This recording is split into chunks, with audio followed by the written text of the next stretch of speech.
네, 이어서 21조 같이 또 보도록 하겠습니다. 자, 헌법 21조는 이제 언론 출판 집회 결사의 자유, 이른바 이제 표현의 자유와 관련된 부분이죠. 자, 그래서 우리 헌법에서 표현의 자유라고 말하게 되면 이 대표적인 이 네 가지 내용, 언론 출판 집회 결사의 자유라고 말하게 되는 것이죠.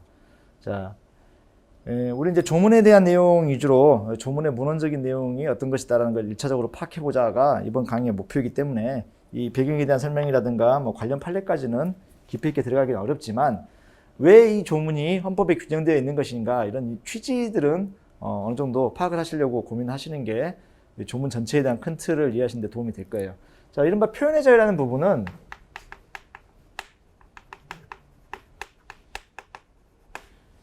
이건 정치적 기본권이라고 볼 수 있어요.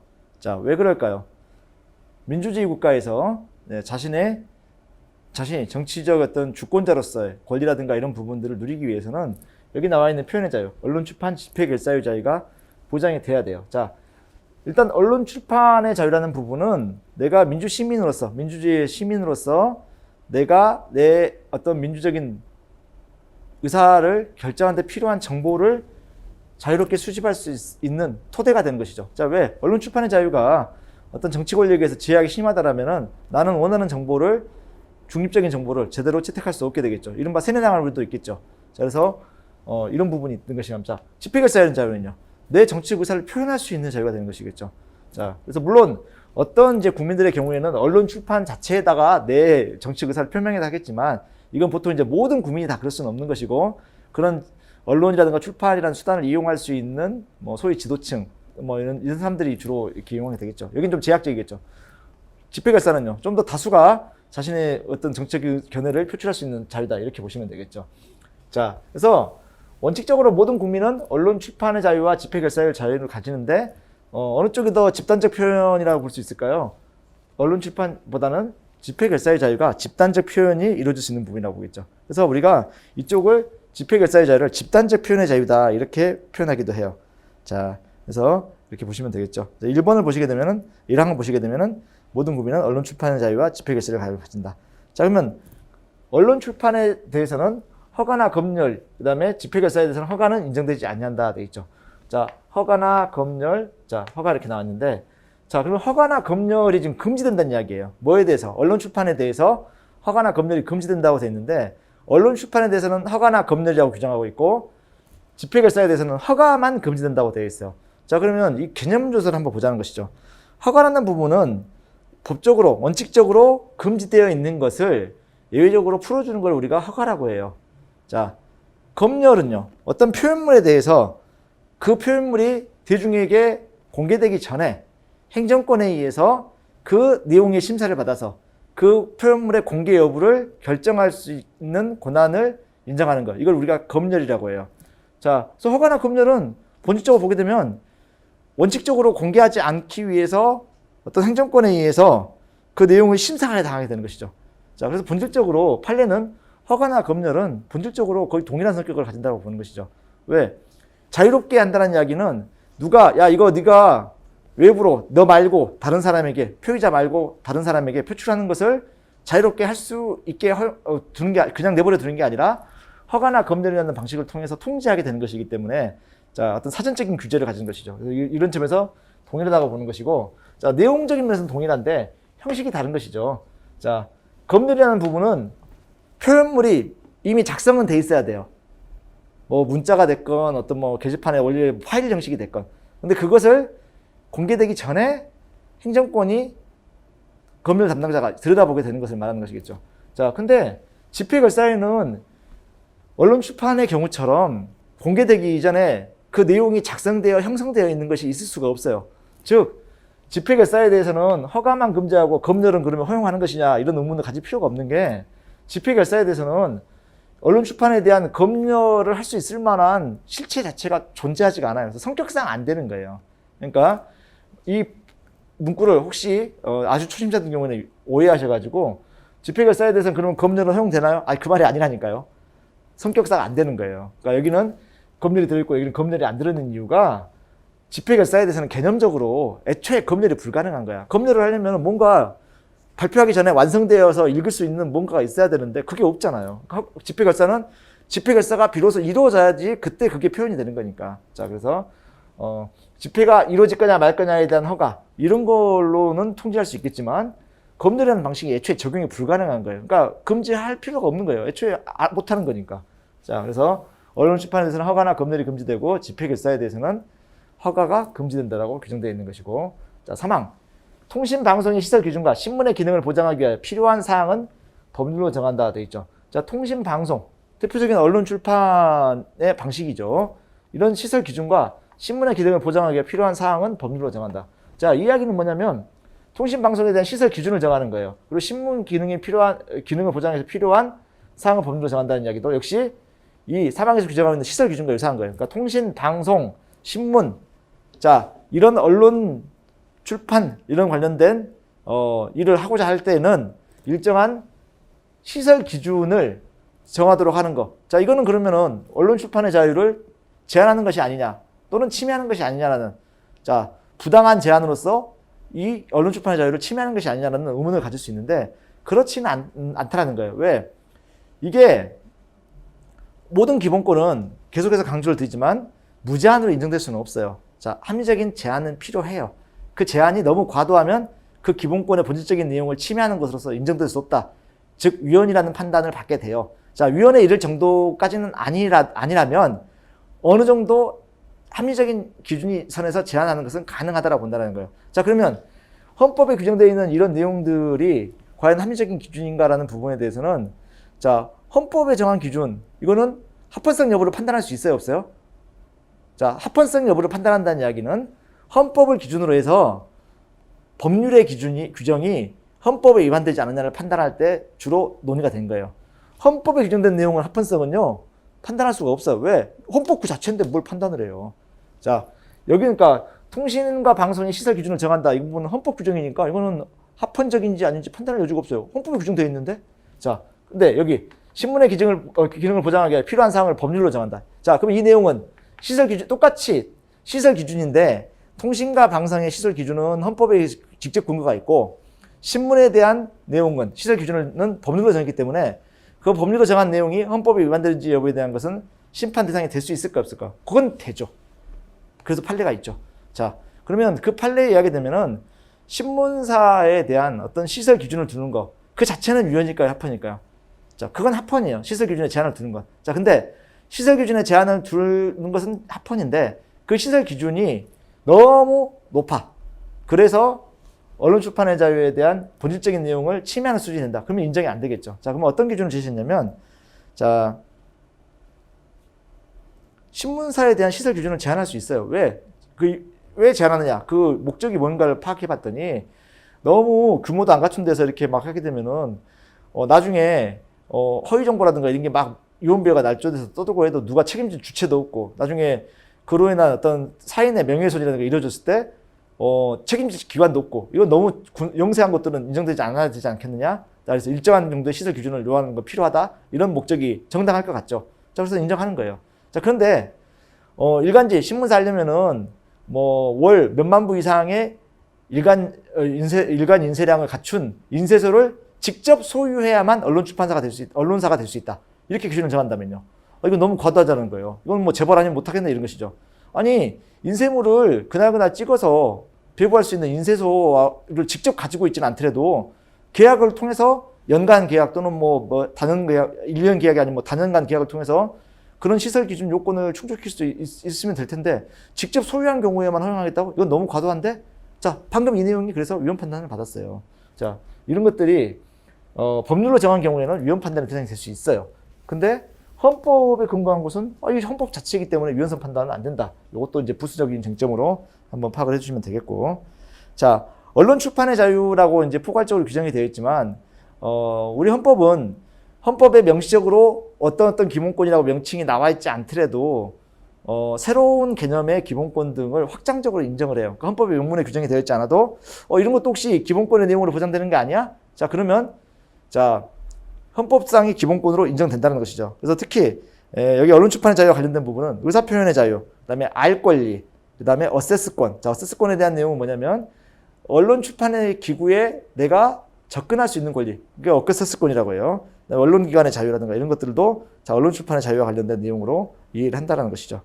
자, 그래서 어세스권의 내용이다 뭐다 이런 부분 같은 경우는 우리가 이제 이게 언론 출판의 자유에 포함된다는 정도 큰 족보만 파악을 하고 기본 이론이라든가 정리할 때 이게 어세스권은 이게 표현의 자유의 내용에 속하는 부분이구나. 자, 언론 출판의 자유에 연결되는 부분이구나. 이 정도를 이해해 주시면 될 것 같아요. 자, 그런가 하면 언론 출판의 자유에 대해서 자, 이건 이제 시설 기준이었다면 이건 내용적인 부분이죠. 타인의 명예나 권리 또는 공중도덕이나 사회윤리를 침해해서는 아니 된다라고 하고 있어요. 자, 내용에 대해서 이렇게 규정하는 것이죠. 타인의 명예나 권리, 공중도덕이나 사회윤리를 침해하는 내용은 자, 언론 출판의 자유의 내용을 일탈하는 것으로 본다는 것이죠. 자, 언론 출판이 타인의 명예나 권리를 침해한 때에는 피해자는 이에 대한 피해 배상을 청구할 수 있다.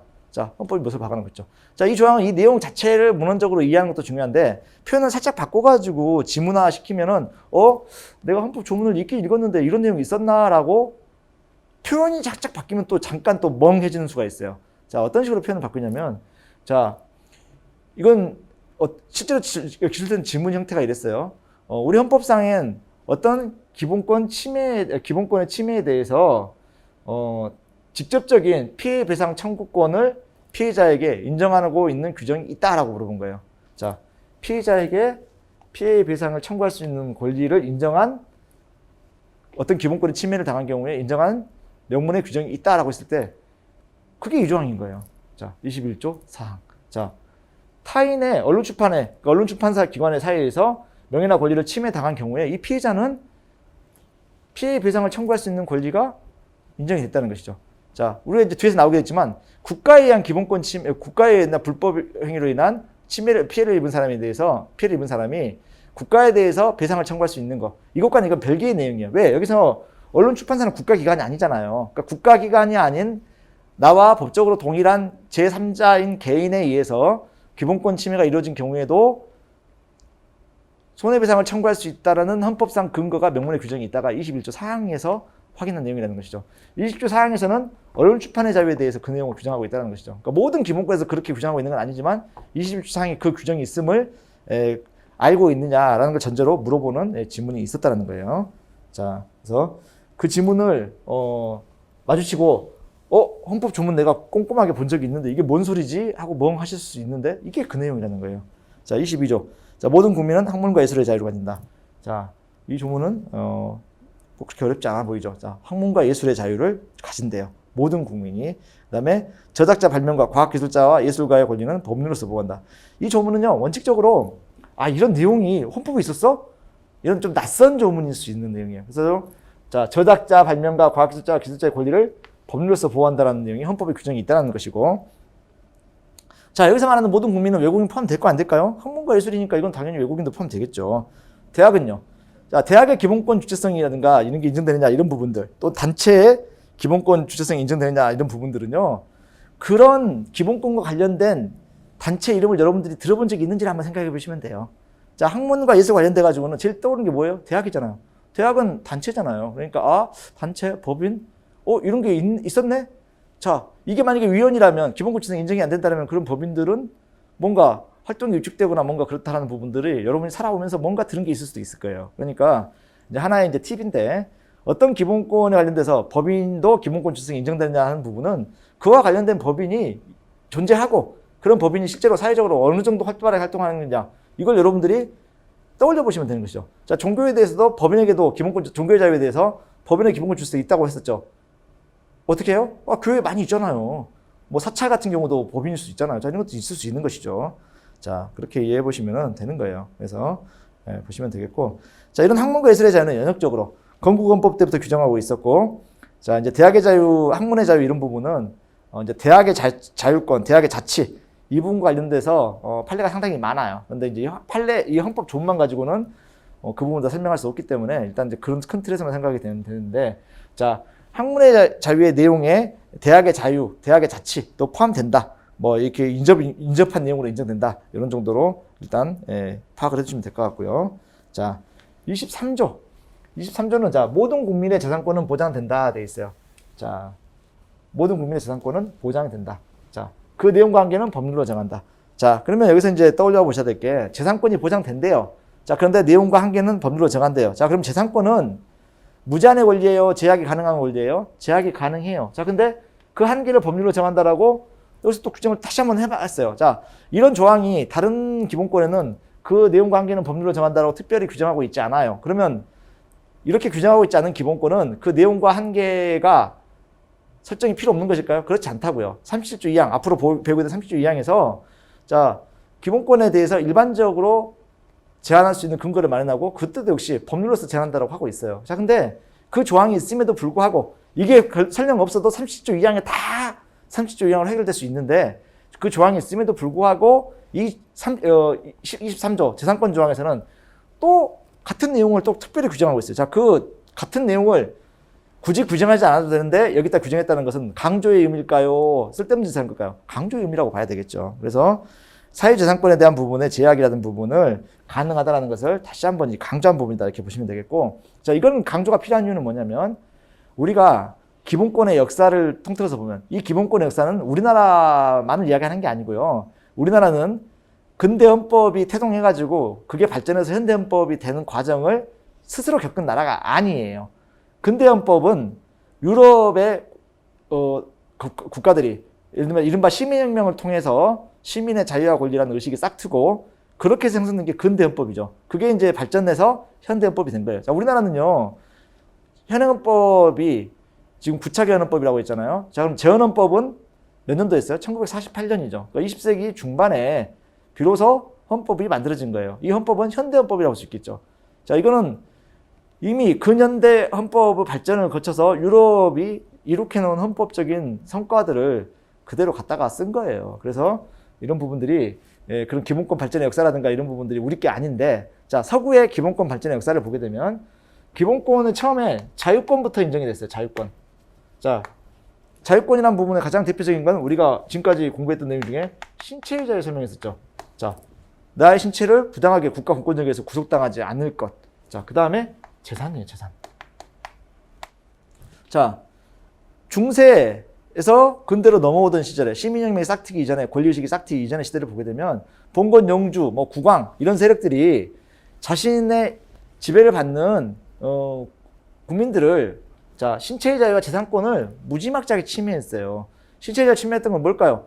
아니, 옆 나라하고 전쟁한다고 집에서 한 명씩 나와 해가지고 아들도 나와 아빠도 나와 이렇게 하는 거예요. 가기 싫은데, 그렇죠? 재산도 전쟁해야 되니까 필요한 거 다 징발해 가는 거예요.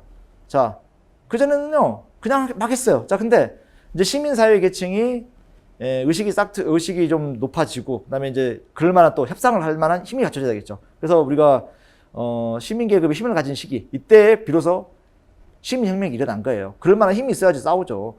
힘도 없는데 싸우면 되겠어요? 그러면 짓밟히기만 하겠죠. 자, 이들은 어떤 협상을 요구했냐면, 국왕, 당신이 다른 나라하고 전쟁하는 거 그래, 그럴 수 있어. 국익을 위해서 도움이 되면 우리도 협조할게. 단 우리의 대표와 협의해줘. 자, 그렇게 해서 구성된 게 의회예요. 자, 그 의회를 통해서 법을 만들어. 국왕, 당신 마음대로 멋대로 하지 말고 의회와 합의해가지고 법 만들어. 그럼 그 법에 근거해서 우리가 군대로 자원하거나 또는 세금을 내거나 할 테니까. 자, 이런 게 그때 이제 인정이 되기 시작한 내용이죠. 자, 근데 초창기에 이 재산권이라는 부분은요, 신성 불가침의 영역이었어요. 신성 불가침이다. 자, 국왕과 대비될 만한 절대적인 존재, 신이죠. 그러니까 신도 건드리지 못할 만큼 아주 고도의 권리야. 그러니까 국왕 함부로 침해하지 마 해가지고 재산권을 보장받으려고 했어요. 자, 그래서 이 시대에는요, 재산권은 침해하기 어려웠어요.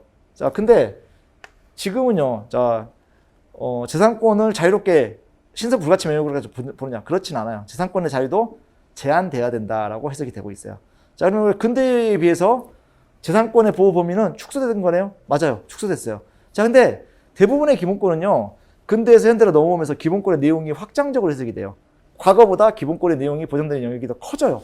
자, 근데 재산권은 축소되고 있어요.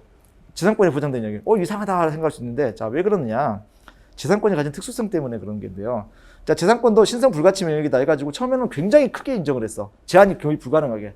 자, 헌법의 최종적인 목표, 작게 이걸 가장 크게 잡은 거고, 작게 잡아서, 기본권의 궁극적인 목표가 뭐라고 말씀드렸죠? 인간의 조롱과 가치의 실현이에요. 그로 인해서 행복을 추구한다는 것이죠. 행복을 추구할 수 있다는 것이죠. 자, 그럼 인간의 조롱과 가치를 실현해야 되는데, 재산권에 대해서 무제한의 자유를 인정했어요. 즉, 이건 이제 자유방임 시대라고 하죠. 어떤 제약도 인정하지 않았어. 그러면 우리 사회 구성원 모두, 인간이 모두 다 인간의 존엄과 가치를 누리며 살고 행복해졌는가라는 고민을 하게 돼요. 자, 근데 그렇지 않더라는 거예요. 그래서 19세기 후반, 20세기 초 되니까 자본을 가진 사람들은 엄청난 자본을 갖췄는데 없는 사람들은 너무 없이 살아. 즉, 없이 산다. 경제적으로 너무 빈곤해서 인간다운 생활할 수 있는 최소한의 기반도 형성이 되지 않아. 자, 이제 반성을 하게 되죠. 우리가 중세 봉건 영주 왕하고 싸워가지고 시민의 권리를 획득해냈어. 그리고 자유와 권리가 보장되는 그런 헌법을 만들었어. 그랬는데 왜 세상에 이렇게 인간의 존엄과 가치가 그렇게 크게 보장되지 않는 느낌이 드는 거지? 자, 그래서 고민하는 게 그죠. 이거 생각해보니까 빈부격차가 심해졌어. 자, 그리고 이 빈부격차가 심해진 것은 자유방임 때문이야. 자, 재산권을 무제한으로 인정할 게 아니라 재산권에도 사회적 책임이라는 것을 부여하자라는 거예요. 자, 헌법은 누군가 특정인 몇몇만 잘 먹고 잘 살자가 아니라 사회 구성원 모두의 인간의 존엄과 가치를 실현하는 게 대의니까, 그러면 사회 모두의 인간의 존엄과 가치를 실현하기 위한 방법으로 재산권에 대한 제약을 부여하자. 자, 이게 재산권에 대한 사회적 제약이라는 것이죠. 자, 그래서 재산권 행사는 공공복리에 적합하도록 해야 돼. 아무리 네 재산이지만 네 멋대로 써서는 안 되라는 거예요. 자, 그래서 재산권에 대해서 공공복리에 적합하도록 사용해야 된다는 것이죠. 자, 그래서 내 돈이지만 공공복리에 적합하지 않게 사용하는 거, 이거는 허용하지 않겠다는 것이죠. 자, 좀 더 구체적으로 들어가서 공공 필요에 의한 재산권의 수용, 사용 또는 제한 및 이에 대한 보상은 법률로 써야 돼. 정당한 보상을 지급해야 된다. 자, 공공복리에 적합하도록 해야 된다는 제약을 하고 있고, 좀 더 구체적으로 들어가서 공공 필요에 의한 재산권의 수용, 사용 제한을 한다고 되는데, 자, 재산권의 수용을 하거나 사용을 하거나 제한을 한다는 거, 이거는 여러분들 이제 예를 들어서 한번 생각을 해보시면 크게 이해가 될 텐데, 자, 재산권 중에서 가장 이제 금전적인 가치가 높은 것 중에 하나가 토지죠, 토지. 자, 어느 지역에 이렇게 땅이 있다고 치자고요. 이제 강남이니까 강남 한복판에 한 10,000평이 있다고 치자고요. 이게 그리고 제 거예요. 그랬으면 정말 좋겠죠. 자, 근데 그렇지 않은데, 자, 10,000평이 있다고 치자고요. 자, 그러면 이거 내 재산이야. 자, 그러면 원래 내 마음대로 쓸 수 있어야 돼. 자, 근데 제가 여기다가 여기 강남 한복판에다가 그냥 내가 축구장 몇 개 만들어가지고 그냥 나 혼자 축구하고 놀 거야. 딴 사람들 못 들어갈 거야. 또는 강남 한복판에 길 막아가지고 거기다가 내 그냥 별장 지을 거야. 자, 이렇게 되면 공공복리에 적합하지 않겠죠. 이런 제약을 받을 수 있다는 것이고, 또는 자, 그러면 안 쓰고 가만히 있으면 되느냐? 그래? 내 땅인데 공공복리에 적합하지 않으니까 쓰지 못하게 한다고 가만히 있어야지 했는데, 자, 국가에서 당신 땅이에요? 이제 여기 큰 길을 내야 되겠어. 그러니까 당신 땅을 우리가 수용해야 되겠어. 수용이란 말은 이게 내 땅인데요, 소유권을 국가가 가져가겠다는 이야기예요. 사용은요, 자, 이거 당신이 쓰고 있는 목적이 뭔지 모르겠는데 우리가 도로로 쓸 거야. 그러니까 당신이 여기다가 만약에 집 짓고 있으면 집 허물고 우리가 사용할래. 또 제한은, 당신이 여기다 지금 아니요, 강남 한복판에서 논을 만들어가지고 농사를 짓고 계셔. 안 돼. 농사 짓지 마. 여기는 도로로만 써야 돼. 여기는 농사 이런 용도로 쓰면 안 돼. 이런 식으로 제한하는 거. 자, 이런 식으로 제약을 할 수 있다는 것이죠. 자, 제약은 어떤 방식으로 해야 된다? 법률로 해야 되고, 자, 이로 인해서 제가 손해를 보게 되겠죠. 손해를 보게 됐잖아요. 만약에 강남 한 평의 땅이 땅값이 5천만 원인데 국가에서 수용하겠다 하게 되면은 공시지가에다가 플러스 알파 해가지고 한 평당 2천만 원 이런 식으로 가져가겠죠. 이런 식으로 제한하는 거. 이런 게 이루어질 때 그냥 무상으로는 하면 안 되고요. 정당한 보상을 지급해야 된대요. 자, 그래서 공공 필요에 의한 재산권의 수용, 사용 제한은 가능해요. 자, 근데 이때도 그거는 법률로 해야 되고, 법률에 의해서 정당한 보상을 지급해야 돼. 자, 그럼 여기서 이제 시험에 출제될 만한 게 뭐냐면, 역대 헌법에서요, 이 보상의 기준에 대한 정의 개념이, 용어의 정의가 법률의 규정의 이 내용이 변동이 있었어요. 자, 그래서 건국헌법 때부터는 5차 개정 때까지는 3차 개정 때까지는 상당한 보상이라고 규정하고 있다가, 자, 5차 개정 때는 현행헌법과 똑같이 정당한 보상이라고 규정을 했었어요. 그래서 7차 개정 때는 법률로 그냥 위임하는 것에 그쳤고, 그다음에 8차 개정헌법 때는 법률 보상, 이익 형량에 의한 보상을 했어요. 자, 그러니까 우리가 한번 구별해서 본다면 5차하고 현행헌법이 똑같아. 정당한 보상. 그다음에 건국헌법에서 3차 개정 때까지가 상당한 보상이었던 거예요. 자, 그래서 이런 부분들의 규정의 내용이, 여기 이 부분에 해당하는 부분이 과거에 바뀐 적이 있다 보니까 자꾸 출제가 돼. 그리고 정당한 보상이 아닌 상당한 보상은 용어가 얼핏 비슷해가지고 착각한단 말이에요. 자, 근데 지금은 정당한 보상이 규정되어 있다는 거죠. 정당한 보상이 정상이다. 이렇게 해서는 정자 돌림으로 해가지고 현행헌법이 그렇다고 까먹지 않을 수도 있을 수 있어요. 그래서 정당한 보상, 상당한 보상 헷갈리시면 정당한 보상이 지금 정당하다 이렇게 해가지고 이렇게 나임을 맞춰서 두 글자를 반복해 놓으시면 안 까먹겠죠. 자, 같은 글자가 나온다. 자, 그 다음에 24조. 모든 국민은 법률이 정하는 바에 의하여 선거권을 가진다. 자, 앞서서 했던 내용이 우리가 기본권 중에서 연역적으로 제일 먼저 확립되고 발전됐던 게 자유권이에요. 자, 자유를 외쳤던 거죠. 자, 그럼 자유를 외치면서 시간이 좀 지나다 보니까 재산권의 자유라는 건 제약이 필요하다 이런 부분이 싹텄고 그래서 재산권에 대한 제약이 이렇게 정리됐다고 했는데 자, 그 이후부터 이제 자유권이 보장된 이후에 뭐 시간적으로 좀 그 이후에 또 어떤 기본권의식이 싹 트냐면 국가가 나를 내버려 두기만 하면 그러니까 국가가 간섭하지만 않으면 내가 자유로우니까 내 자유는 보장된다 이렇게 생각을 했는데 그럼에도 불구하고 내 인간의 존엄과 가치가 실현되는데 뭔가 부족하다라는 그런 상황을 느끼게 돼요. 왜 그러느냐? 자, 지금은 여러분이나 저와 모두 다 일정한 연령이 넘어서게 되면 국민 누구나 선거권을 가져요. 즉 자신에 대한 의견을 표출할 수 있는 국민으로서의 권리를 누려. 자, 근데 과거에는요 그렇지가 않았네. 자, 시민사회계층은 지금은 시민 하게 되면 모든 국민과 거의 동의하지만 초창기의 시민이란 개념은요 그 사회의 구성원 전부를 의미하는 게 아니었어요. 그 사회 구성원 중에서도 그러니까 귀족이라든가 왕족이 아닌 일반인 중에서도 지식 수준이 높고 일정한 경제력을 갖춘 사람들 그러니까 전체 국민 중에서도 꽤 상위층에 속하는 사람들만 시민이라는 표현을 썼어요. 그래서 시민 대표라고 하게 되면 전 국민의 대표와는 좀 다른 개념이었어요. 자, 그래서 점점 평등의식이 싹 트고 이렇게 되면서 모든 국민이 자 일정한 특정의 시민뿐만 아니라 모든 국민도 선거권을 누려야 되지 않을까. 그래서 연역적으로도 자유권 다음에 인정되기 시작한 게 참정권, 여기 나와 있는 선거권이죠. 자, 그래서 선거권이 인정이 됐고, 자 25조를 보게 되면 25조는 국민은 법률이 정하는 바에 의하여 공무단임권을 가진다 되어 있죠. 자, 공무단임권은 이제 공무원이 될 권리, 자 이런 부분이 이렇게 되는데, 자 이거는 이제 피선거권, 그러니까 공직의 후보자가 되어 뽑힐 수 있는 권리. 그러니까 24조는 선거권이라면 25조는 피선거권에 대한 내용이죠. 그러니까 공무단임권은 피선거권과 공직취임권을 포함하는 개념이에요. 그래서 주로 피선거권 플러스 공직취임권을 표현하는 내용이다 이렇게 보시면 되겠죠. 자, 그럼 공무단임권이라는 부분은 내가 어떤 공직에 출마해서 당선될 수 있는 가능성을 누릴 권리, 그 다음에 내가 공직에 취임할 수 있는 권리, 뭐 임명직이 되거나 그런 것도 많을 수 있겠죠. 자, 그래서 이런 것들을 누린다. 자, 그리고 공무단임권 여러분이 시험을 통해서 공무원이 될 권리도 일정 부분 연결될 수 있는 것이죠. 그래서 이런 것들을 누린다라고 하는 것이죠. 그래서 내가 국가 경영에 내 의견을 반영하고 참가할 수 있는 권리까지도 인정하자. 이게 이제 참정권의 내용으로서 인정이 되는 내용이다. 이렇게 보시면 되겠고. 자, 이제 공무단임권은 헌법에 이렇게 규정이 되어 있고 법률로 정한다 이렇게 규정이 되는데 법률로 정하는 주요 내용은 어떤 것들이냐면 연령 제한이 있거나 하는 경우에는 연령의 제약에 대한 부분 또는 기타 자격 요건이 있거나 그러면은 그걸 정하는 부분이에요. 자, 그래서 우리가 이제 공무단임권에서 이제 나이 제한이 주어지는데 헌법에서 나이 제한 규정하고 있는 건 대통령이죠. 만 40세 이상. 자, 이거는 이제 뒤에 통치구조론 가게 되면 이제 다시 언급하게 될 거예요. 자, 근데 국회의원에 대해서는 헌법에서 직접 규정하고 있지 않아요. 그래서 만 25세 이상인데 특별히 규정하고 있지 않아요. 지방자치단체장, 자, 지방의 의원도 역시 만 25세 이상인데 이것도 역시 헌법에서 직접 규정은 없어요. 자, 그래서 이런 것들 요건은 이제 헌법에서 직접 규정은 없다. 이 정도로 보시면 되겠고, 이것도 역시 헌법 명시 규정이 있다 없다로 구별해서 지문으로 출제되기도 하는 부분들이죠. 자, 그다음에 26조 청원권에 관련된 부분이에요. 1항 모든 국민은 법률이 정하는 바에 의하여 국가기관에 문서로 청원할 권리를 진다요. 자, 그러니까 국가기관에 법률이 정하는 바에 의하여 주로 이제 청원법을 말하는 것인데 이 법에 의해서 청원할 수 있는 권리를 가져요. 자, 근데 이거는 문서로 청원하는 거예요. 문서. 자, 그래서 구두, 문서라는 개념이 나오게 되면 항상 비교해야 될 게 구두. 구두라는 말은 말로 하는 거예요. 말로 청원할 수 있어요, 없어요?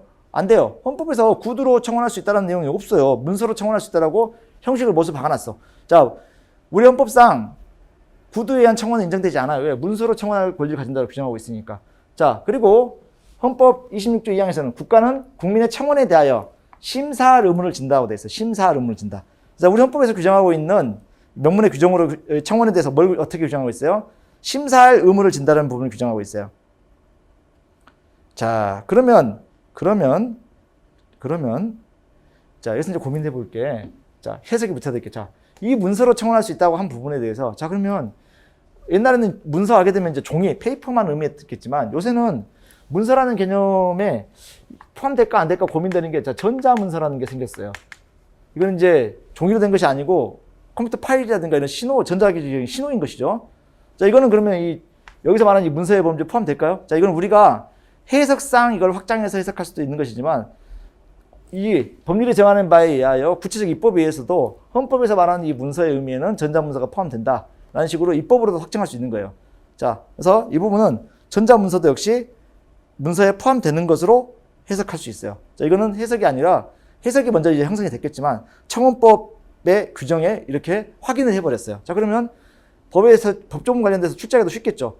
전자문서도 포함이라고 된 것이죠. 자, 근데 우리 헌법에는 전자문서에 대한 내용을 직접 규정하고 있어요, 없어요? 시기적으로 전자문서가 생기기 전에 87년도에 만들어진 법이니까 전자문서가 물론 그때도 없었다고 제가 단언하기 힘들겠지만 아마 그 무렵에 전자문서라는 개념을 있다 해도 아주 널리 쓰지는 않았을 거예요. 87년도니까. 자, 제가 90년대 초반에 대학을 갔을 때만 해도 컴퓨터로 리포트를 제출하거나 이런 게 일반적인 문화는 아니었어요. 이제 막 도입되던 시기였단 말이에요.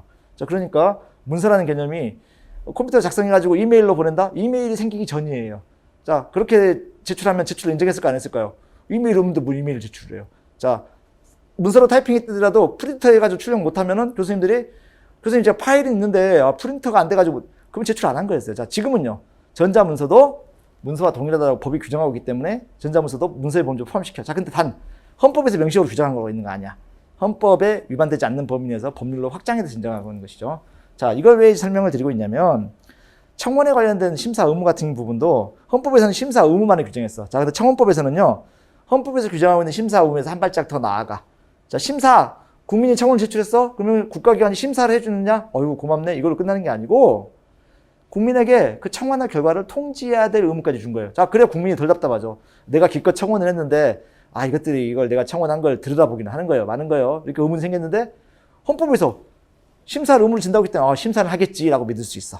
자, 근데 그거 심사만 하면 도대체 결과는 언제 알려주는 거야? 이런 고민할 수 있는데, 헌법에서 그에 대한 명식 조문은 없어요. 자, 근데 청원법에서는 심사에 대한 처리 결과를 통지할 의무를 규정하고 있어요.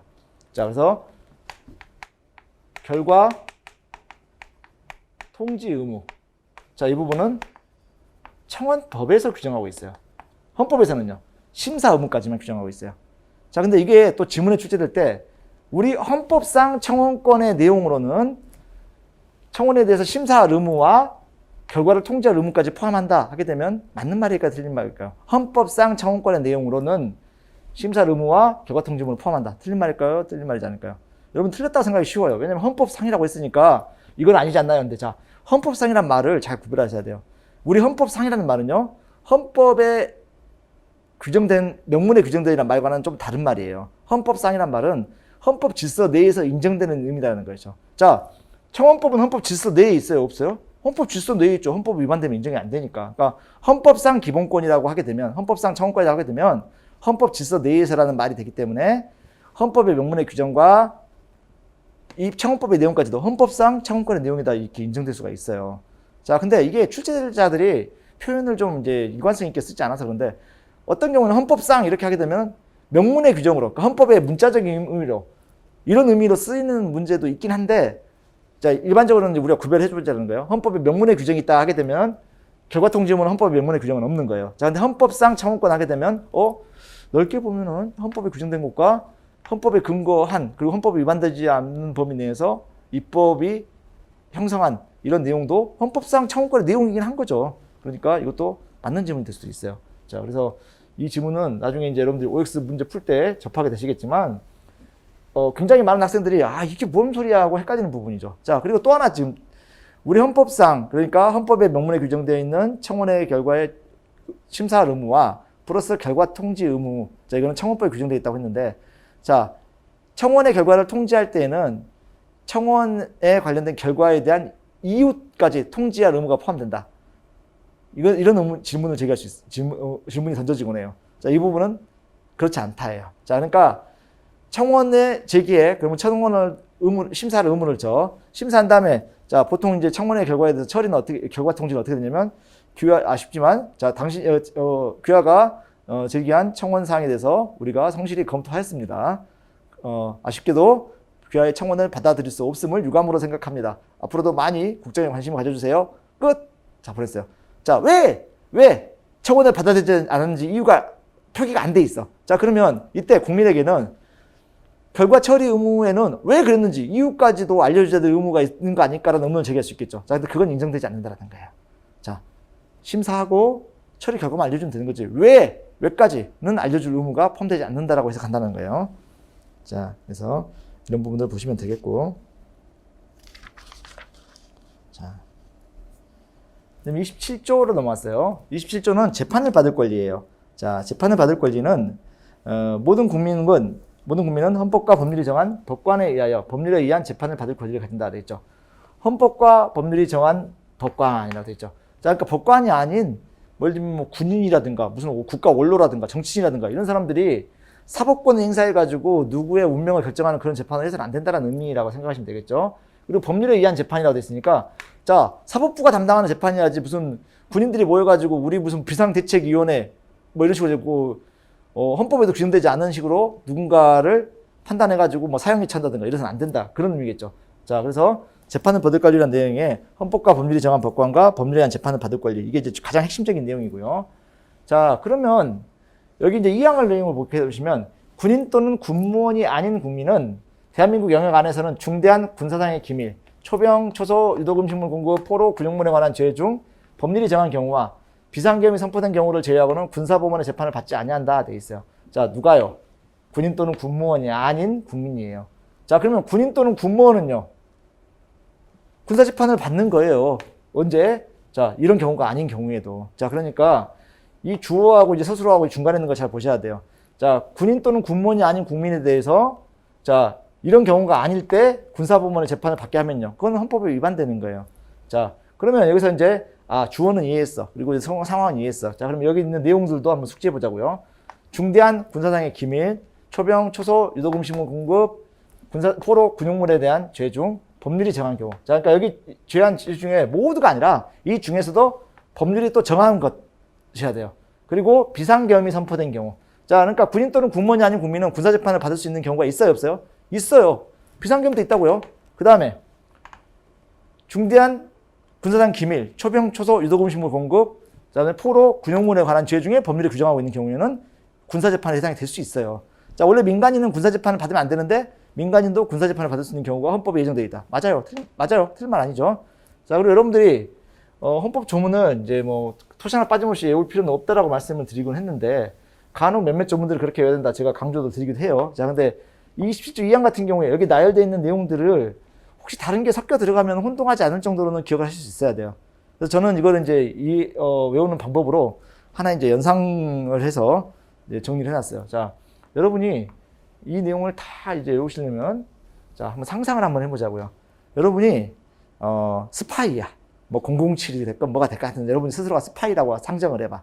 여러분의 미션은 뭐냐면 집 근처에 있는 이 군부대에 들어가가지고 중대한 군사상의 기밀을 훔쳐가지고 나와야 돼. 자, 침투해가지고 훔쳐가지고 나와야 돼. 자, 여러분한테 주어진 미션이야. 자, 여러분 미션이 뭐라고요? 중대한 군사상의 기밀을 훔쳐가러 들어야 돼. 자, 그래서 군부대에 어떻게 침투할까 딱 봤더니 군부대 입구에 초병이 서 있어요. 초병이 누구예요? 보초 지키는 사람, 경비병 말하는 거 아니에요. 자, 그날 밤에 지키는 사람, 초병이에요. 자, 초병이 어디에 서 있어요? 초소에 서 있어요. 자, 그래서 내가 중대한 군사상의 기밀을 훔치러 들어가야 되는데 초병이 초소에 서 있어. 자, 근데 이 사람 보니까는 짝대기 하나 막 이렇게 멀리서 보니까 두 개일 수도 있고 이렇게 잘 안 보여. 근데 가까이서 보니까 되게 배고파 보이고 불쌍해 보여. 군인은 원래 좀 불쌍하잖아요. 자, 그래서 내가 군대에 있던 경험으로 봤을 때 저 정도면 초코파이 두 개면 꼬실 수 있겠다 싶어가지고 걔가 한눈 파는 사이에 어디서 날아온지 모르게 딱 초코파이를 두 개를 던졌어. 자, 이걸 본 초병은 어땠을까요? 왼 초코파이하고 이제 눈이 휘둥그레지면서 쓱 보면서 딱 주워서 주머니에 양쪽에 하나씩 넣었겠죠. 자, 이걸 유독 음식물을 공급하고 어떻게 제가 연결하려고 하는 걸까요? 초코파이가 상한 거야. 일부러 상하게 했거나 뭐 양걸 주입해가지고 어떤 상한 거, 유독 음식물을 만든 거예요. 이게 초코파이야. 왜 그랬을까요? 설산하게 하려고. 자, 이거 두 개를 먹은 초병은 이제 막 설사가 막 나기 시작해. 그러니까 여기까지 되면 어떤 작전인지 아시겠죠? 자, 설사가 나고 해도 잠깐 초소를 비우게 됐어요. 그 사이에 슥 들어갔어. 뭐 철책 넘을 필요 없이 딱 문으로 당당히 들어갔어. 자, 뭐 훔치러 왔다고요? 군사상 기밀 훔치러 왔어. 자, 근데 군사상 기밀이 어디 숨겨져 있나 찾다 보니까 어라 못 찾겠어. 근데 그 부대 내에 이미 이전에 들어왔던 스파이인지 누가 잡혀 있는 거야. 포로로 잡혀 있는 거야. 근데 이 포로인데 외국인 미녀가 잡혀 있어. 그래서 여러분들이 이 포로도 데려가고 싶은 거야. 그래가지고 데리고 나가려고 해. 근데 내가 군사상 기밀만 훔치러 들어온 거니까 간편하게 들어오느라고 아무 무기 같은 거 안 가져왔어. 혹시 잡힐 때를 대비해서 뭐 무기 같은 게 있었어야 하는데. 근데 나 혼자 빠져나가는 거면 무기 없이 빠져나가는 게 더 좋을 거라 생각해서 날렵하게 가벼운 몸으로 들어왔는데 미녀 포로 데리고 나려고 하다 보니까 이제 혹시 부대 내에 군인들하고 싸우게 되면은 나도 손에 뭐 무기가 있어야 되잖아. 그래서 군대에서 내부에 들어올 때 아무것도 안 갔는데 뭔가 무기 삼으려면 뭔가 하나 잡아 들었어. 자, 군대에 있는 물건이면 뭘까요? 군용물이 되는 거죠. 자, 이런 식으로 연상을 해서 하면은 저는 안 까먹을 것 같아. 그래서 중대한 군사상의 기밀을 훔치기 위해서 들어가는데 초병이 초소 앞을 지키고 있어서 걔한테 유독 음식물을 공급을 했어. 그리고 들어갔는데 아니 찾는 군사상 기밀도 안 보이고 포로가 보이니까 포로를 데리고 나오려는데 혼자 데리고 나오다가 싸움이 벌어지면 어떻게 뭐라도 무기가 있을 것 같아서 뭐라 집었는데 그게 군용물. 뭐 이런 식으로 하면은 저는 뭐 그때 그런 식으로 외우고 지금까지 안 까먹고 있어요. 한 20년 넘은 거, 20, 30년 된 것 같은데. 자, 여러분도 뭐 그런 방식으로 한번 기억을 해보시고. 자, 나중에 공부하다 보면 이것과 되게 유사한 부분이 또 뒤에 주문이 나오거든. 그래서 헷갈릴 수가 있어서 그래요. 이거 외우시는 게 좋아요. 3항. 모든 국민은 신속한 재판을 받을 권리를 가진다. 형사 피고인은 상당한 이유가 없는 한 지체 없이 공개 재판을 받을 권리를 가진다. 되어 있죠. 자, 모든 국민은 신속한 재판을 받을 권리를 가진대요. 그리고 자, 이에 대해서 지금 여기에서 이제 공개 재판을 받을 권리는 안 나왔지만 이거는 이제 헌법 109조 뒤에 가게 되면 신속한 공개 재판을 받을 권리다. 이렇게 종합적으로 해석을 해야 돼. 공개 재판을 받을 권리도 포함이 되고 있는 것이고. 자, 형사 피고인은 상당한 이유가 없는 한 자, 지체 없이 이제 공개 재판을 받을 권리다는 부분과 해서 자, 이건 이제 재판 공개 원칙을 예, 이렇게 109조 연결시켜서 이렇게 할 수 있는 부분 이렇게 29조 3항에서도 같이 한번 보시면 되겠고. 그다음에 4항. 형사 피고인은 유죄 판결이 확정될 때까지는 무죄로 추정된다. 자, 앞서서 12조 설명을 드릴 때 형사 절차를 설명을 드렸어요. 자, 그리고 언제까지 무죄 추정이 된다? 유죄 판결이 확정될 때까지라고 말씀드렸죠. 자, 그래서 유죄 판결이 확정된다는 말의 의미는 수사 단계, 그 다음에 재판 단계 거의 끝날 무렵까지라고 말씀드렸어요. 자, 그럼 이때 이제 이런 생각도 해볼 수 있죠. 우리가 재판을 할 때, 아까 형사절차 얘기했던 재판은 형사재판 하나로 묶어서 봤는데, 재판이 1심이 있고, 2심이 있고, 3심이 있을 수도 있잖아요. 자, 1심에서 유죄 판결을 받았어. 자, 그럼 이게 이때 형이 확정된 건가요? 판결이 확정된 건가요? 아닐 수도 있고, 그럴 수도 있어요. 왜? 1심에서 유죄 판결을 받았는데, 이 피고인이 항소하지 않아요. 자, 항소한다는 이야기는 2심으로 가는 거예요. 이걸 우리가 항소한다고 하죠. 그 다음에 2심에 3심으로 가는 걸 우리가 상고한다고 해요. 자, 이렇게 신급을 위로 올라가서 다툴 수 있는 거 제도를 통틀어서 우리가 상소제도라고 불러요. 자, 그래서 2심 우리가 항소심이라고 불러요. 3심을 상고심이라고 불러요. 이것도 이제 상식적으로 알아두시는 게 좋아요. 그래서 항소심, 상고심 하게 되면 아, 이게 2심, 3심을 말하는 것이구나. 이런 제도를 우리가 상소제도라고 하는구나. 이렇게 떠올리시면 되는데, 자, 1심에서 유죄 판결을 받은 것이 유죄 판결이 확정되는 것일 수도 있고 아닐 수도 있다는 이야기는 1심에서 유죄 판결을 받고 항소 포기해. 어차피 2심 가봐야 나 못 이겨. 그러면 그걸로 항소 기간이 경과되게 되면 이제 항소를 못하게 되는 것이니까 1심에서 유죄가 확정이 되는 게 될 수 있겠죠. 자, 근데 1심에서 유죄 받았는데 난 이거 아니야. 나 억울해. 난 2심에 가서 꼭 무죄 판결을 받아낼 거야. 자, 근데 또 유죄가 나왔어. 자, 그럼 이때도 그러면 유죄 판결이 확정될까요? 아니요. 3심이 남아있잖아. 2심에서 포기하면 2심에서 뒤집을 수 있는데 안 되네. 여기서 포기야. 그러면 그때 유죄 판결이 확정이 돼. 자, 근데 만약에 또 3심으로 가겠다 그러면 그 3심에서 판결이 확정될 때까지가 유죄 판결이 확정될 때까지로 기간이 연장될 수 있어요. 자, 그래서 유죄 판결이 확정된다는 말의 의미는 우리가 항소심, 상고심을 포기하고 그때 형이 확정되는 때 그때를 의미하는 것이지 뭐 1심 판결이 날 때 뭐 이런 식으로 무조건 이렇게 단정 지을 수는 없다라는 거예요. 자, 그래서 이때까지 무죄로 추정이 되는 것이고, 자, 무죄로 추정이 된다라는 말의 의미가 이렇게 그 시기를 이렇게 이해하시면 되겠고요. 5번. 형사 피해자가 법률이 정하는 바에 의해 당해 사건의 재판 절차에서 진술할 수 있다 돼 있죠. 자, 형사 피해자예요. 자, 우리가 지금까지는 형사 피의자, 형사 피고인 이런 설명을 했지 형사 피해자가 나온 적이 없어요. 우리 헌법에서 형사 피해자가 나오는 건 이 조항밖에 없긴 해요. 형사 피해자가 등장했어. 자, 그러면 형사 피의자는 형사 피고인과 동일인이죠. 왜? 형사 피의자가 기소되면 피고인 되는 거니까 동일인이야. 자, 그럼 피고인은 자 피해자와의 관계에서 자 형사 재판을 받게 되면 자 피고인은 형사 재판의 당사자일까 아닐까요? 당사자겠죠. 이 사람이 지금 유죄 무죄를 받는 거 이게 중요한 거니까. 자, 그러면 이 형사 피고인과 다투는 사람은 누굴까요? 검사겠죠. 왜? 검사가 기소했잖아요. 검사가 기소해서 이 사람이 유죄 판결을 받으려고 한 거잖아요. 자, 그러니까 이 사람이 유죄를 주장하고 이 사람이 유죄 판결을 이끌어내기 위해서 다투는 사람은 검사예요. 나의 무죄를 주장하고 나의 무죄를 위해서 입증을 위해서 다투는 게 피고인이에요. 자, 그러면 이 피고인과 검사는 형사소송의 당사자예요. 그 재판에서. 자, 근데 피해자는요? 피해자는 형사소송의 당사자가 아니에요. 이 범죄에서 피해를 입은 사람인데. 자, 그렇다 보니까 재판 절차에서 당연히 진술할 수 있는 권리가 인정이 돼요? 안 돼요? 안 돼요. 당사자인데 당신이 뭐예요? 이렇게죠. 근데 피해자 입장에서는 이게 뭐야? 내가 피해자인데 저 나쁜 피고인 처벌받게 하려면 내가 말할 수 있어야 되는데. 자, 이걸 인정한 거예요. 자, 그래서 원래 형사 피해자는 형사소송의 담당자가 아니지만 자, 형사 피고인의 처벌의 이해관계를 가진 자죠. 자, 이 사람에 대해서 헌법이 법률이 정하는 바에 의하여 당해 사건의 재판 절차에 진술할 수 있는 근거를 마련해 준 거예요. 그래서 형사소송의 내용에 대해서 형사 피해자에 대해서 이렇게 인정되는 거. 그래서 형사 피해자는 원래는 이 재판 절차에 나갈 수 있는 형사소송의 담당자가 아니지만 당사자가 아니지만 이렇게 헌법이 규정하고 있다 이렇게 보시는 것이죠.